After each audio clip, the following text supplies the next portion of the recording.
মুন্সিগঞ্জে জেলা গোয়েন্দা পুলিশের অভিযানে আন্তজেলা মোটরসাইকেল চোর চক্রের ৩ সদস্যকে আটক করা হয়েছে।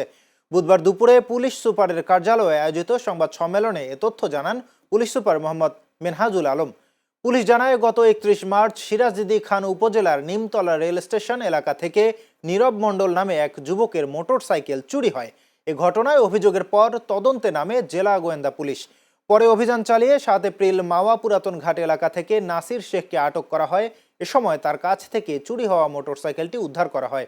পরে তার দেয়া তথ্যের ভিত্তিতে শ্রীনগরের ছনবাড়ি এলাকা থেকে সাগর খানকে আটক করা হয়। একই অভিযানে টুটুল মৃধাকে আটক করে তার কাছ থেকে একটি নম্বরবিহীন ডিসকভার মোটরসাইকেল জব্দ করা হয়।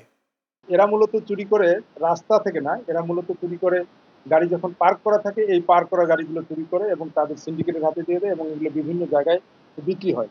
এবং তাদের এই নাসির শেখের দেওয়া তথ্য অনুযায়ী আরেকজন থেকে আমরা আটক করেছি, এর নাম হলো টুটুল শেখ। ইনি সরাসরি গাড়িটি চুরি করেননি, কিন্তু ইনি চোরাই গাড়ি জেনেও এই গাড়িটি গ্রহণ করেছে, অর্থাৎ এনার সাথেও এই লোকগুলোর যোগাযোগ আছে নিয়মিত। তো এইটার সূত্র ধরে আমরা আরো আমাদের বাকি অভিযানগুলো চলমান আছে। আমরা আশা করতেছি যে অতি দ্রুত আরো বেশ কিছু চোরাই গাড়ি আমরা উদ্ধার করতে পারবো।